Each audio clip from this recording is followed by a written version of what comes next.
हम होंगे कामयाब। दोस्तों, कैसे हैं आप लोग। मैं शील झा अपने यूट्यूब चैनल ज्योतिष जरूर जाने में आप सबका बहुत बहुत स्वागत करता हूं।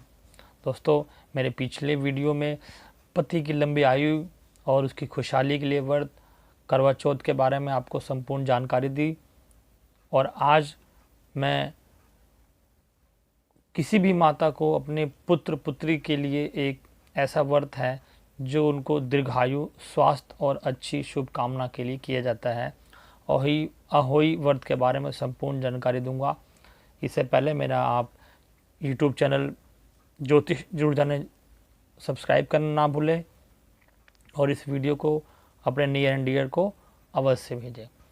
तो अपना वीडियो स्टार्ट करते हैं। अहोई अष्टमी का व्रत इस वर्ष 8 नवंबर 2020 को पड़ रहा है।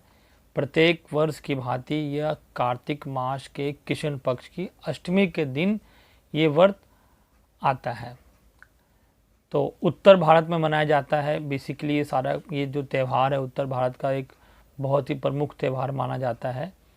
और इसका महत्व के बारे में बताऊं आपको। इसका महत्व अपने किसी भी माता के संतान, चाहे वो पुत्र हो, पुत्री हो, कोई भी कैसी भी संतान हो, अपने हर माता चाहती है कि उसका जो पुत्र या उसकी पुत्री स्वस्थ रहे, सुखी रहे, उसका परिवार हंसता खेलता रहे, उसके ऊपर किसी भी तरह का कोई संकट ना आए, कोई आंचन ना आए। इसलिए वो माँ पार्वती से उसकी मंगल कामना के लिए, उसकी रुकावटों को दूर करने के लिए व्रत करती हैं। इसका महत्व हम इसी से जान सकते हैं कि कोई माँ अपने बच्चों को कितना प्यार करती है और उसकी खुशहाली रखने के लिए किसी भी हद तक जा सकती है। तो इसका जो महत्व यही है। अब हम आगे जानेंगे कि ये, लेकिन इसमें एक चीज़ है कि जो जितने अच्छे मन से और पूरे विधि विधान से जो करते हैं ये व्रत, उनको इसका संपूर्ण फल मिलता है। अब हम जानेंगे जो इसकी तिथि है 8 नवंबर की सुबह 7:26 से यह व्रत स्टार्ट हो जाएगा। जो तिथि स्टार्ट हो जाएगी अहोई की 9 तारीख की सुबह 6:50 तक ये तिथि रहेगी। पूजा का जो शुभ मुहूर्त है अहोई माता का, जो शाम को 8 तारीख को 5:26 से 6:40 तक रहेगा। तकरीबन 1 घंटा 19 मिनट का ये शुभ मुहूर्त रहेगा। अब हम विधि के बारे में जानेंगे कि ये अहोई अष्टमी का व्रत कैसे करें। इसकी विधि मैं आपको बताऊंगा। माता पार्वती को हम अहोई माता का रूप मानते हैं। माता पार्वती की पूजा होती है। सर्वप्रथम सुबह सूर्य उदय से पहले स्नान आदि करके स्वच्छ और साफ निर्मल कपड़े पहन के जैसे सूर्योदय हो व्रत का संकल्प लेते हैं। माता की फ़ोटो या प्रतिमा ला के पूजा करते हैं। माता की फ़ोटो आपको आसानी से बाज़ार में मिल जाएगी। पहले नहीं उपलब्ध थी तो लोग इसको बनाते थे, इसको प्रतिमा को, और साथ जो उनके बच्चे हैं, मैं आपको कहानी बताऊंगा। लेकिन अब खैर ये पोस्टर मिल जाता है, आप आराम से ये बाज़ार में ले सकते हैं। कोशिश करें कि माता पार्वती की गोद में गणेश गणपति जी बैठे हों। वैसी अगर फ़ोटो आपको मिले तो ऐसी फ़ोटो आप अवश्य लें पूजा के लिए। अब मैं आपको विधि बताने जा रहा हूँ कि ये जो विधि है हम कैसे करें। इसकी जो शुरू से है, अहोई अष्टमी वाले दिन जैसे बताया, नहा धो के आप संकल्प लेने के बाद जो पूरे दिन आप निराहार रह सकते हैं। जो महिलाएं नहीं रह सकती हैं, जिनकी तबीयत खराब हो या कुछ भी हो, वो फलाहार कर सकती हैं। तत्पश्चात पूरे दिन किसी भी प्रकार की किसी की भी कोई आलोचना नहीं करनी है, किसी से कोई लड़ाई झगड़ा नहीं करना है, और पूरा दिन माता पार्वती को, शंकर जी के साथ गणपति जी को, उनकी आराधना करना, उनका ध्यान करना है। उसके बाद शाम को जो मैंने मुहूर्त का जो समय बताया है, उस समय एक लकड़ी के पाटरे पे इनकी फ़ोटो रख के अहोई माता की वहाँ पे एक कलश रख के, थोड़ा चावल रख के, ये सब चीज़ें अपनी धूप दीप जो भी आप विधि जो करते आए हैं, जिसका जैसा होता है, फूल गंध, जो मिष्टान विधि, ये सब चीज़ें आप करेंगी जैसा भी एक होता है। कलश स्थापना के बाद माता को मीठी जो हलवा और या मालपुआ, कई जगह हर किसी का अपना जगह, कहीं जगह मालपुआ, कहीं जगह हलवा, ये बहुत पसंद है। तो इस प्रसाद का आप ज़रूर व्यवस्था करें। माता को कोशिश करें कि लाल रंग के वस्त्र अगर आप धारण कर सकते हैं तो बहुत ही अच्छा है, माता को ये रंग बहुत पसंद है। उसके बाद इसकी कथा सुने आप, और कथा के बाद जो तारों को अर्घ देने का इसका विधान है, जैसे हमने करवा चौथ में चंद्रमा को अर्घ दिया, वैसे ही इस अहोई अष्टमी वाले दिन तारों को अर्घ देने का विधान है, जिससे पूजा संपूर्ण हो जाती है और आपकी मनोकामना पूर्ण हो जाएगी। जो आपने मन में सोचा है अपने बच्चों के लिए, वो अवश्य पूरा होगा। आपके बच्चे दिन दुनिया में दिनों दिन में तरक्की करेंगे, किसी भी प्रकार की स्वास्थ्य संबंधी कोई परेशानी नहीं आएगी, माता उनकी रक्षा करेगी।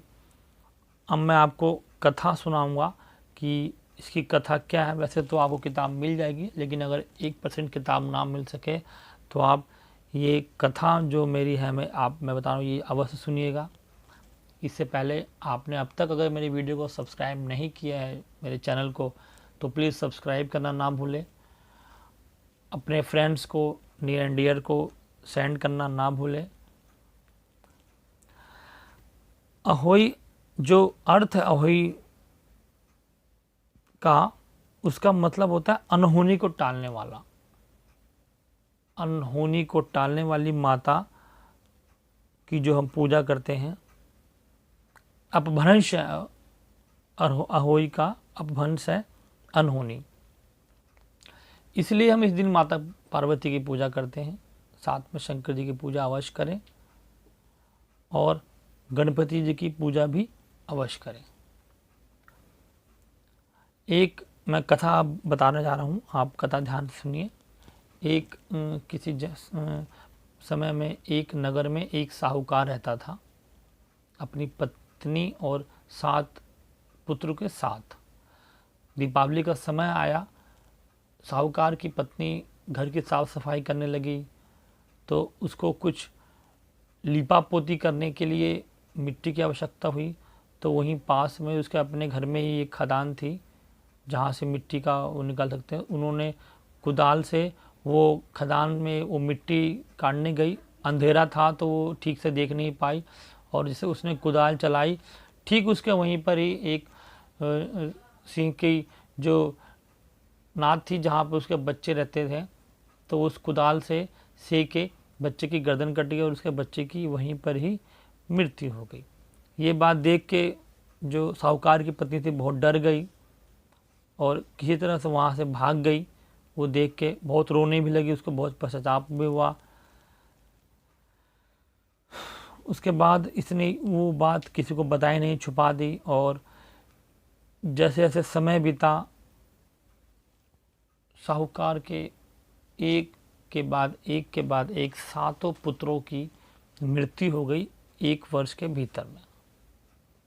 उसके बाद साहूकार की पत्नी बहुत उदास रहने लग गई, रोने लग गई, और एक दिन संयोगवश जो गांव की महिलाएं थी उनके साथ में उसके मुंह से निकल गया कि मैंने ऐसे 1 वर्ष पहले, दिवाली से 11 दिन पहले जो सफाई मैं करने गई थी उसमें मुझे लिपापोती के लिए मिट्टी चाहिए थी, तो मैंने कुदाल से जो चलाई मिट्टी निकालने के लिए, तो उसमें सिंह की जो बच्चे की गर्दन कट गई थी। ये बात उसने अपराध अपना स्वीकार किया, गलती हो गई थी मुझसे। जैसे ही महिलाओं ने उसकी बात सुनी, महिलाओं ने उसे समझाया कि आप रोए ना, आपने अपनी गलती स्वीकार की है, जिससे कि आपका आधा पाप नष्ट हो गया है, और आपका जो पाप नष्ट हो गया है, तो आप एक काम करें, आज से ये अष्टमी के जिस दिन आपने ये करा है, जिस दिन आपने गर्दन काटी है उसकी सिंह के बच्चे की। उसी दिन अष्टमी का दिन था, महीना कार्तिक का, कृष्ण पक्ष का।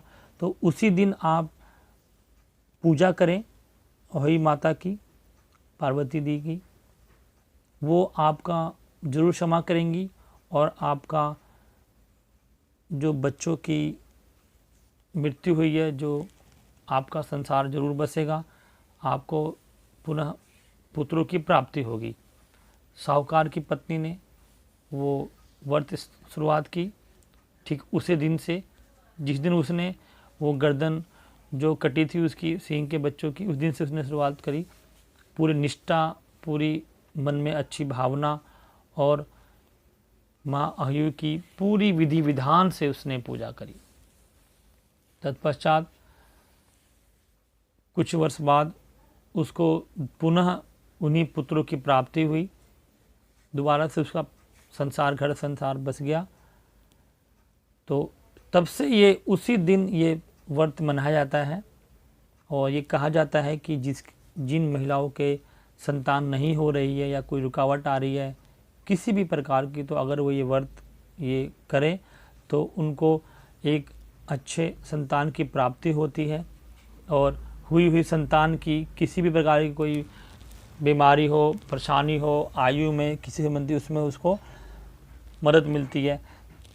तो इस तरह ये व्रत करने के बाद आप अपने घर में सभी बड़े बुजुर्ग का प्रणाम करें, उनके पैर छुएंगे और किसी भी तरह कोई भी आलोचना, कोई भी विवाद से बचें। ये व्रत समाप्त हो, आप अर्घ्य दीजिए चंद्रमा को, आप व्रत की फिर फलाहार कीजिए और इस प्रकार आपका ये व्रत संपन्न है।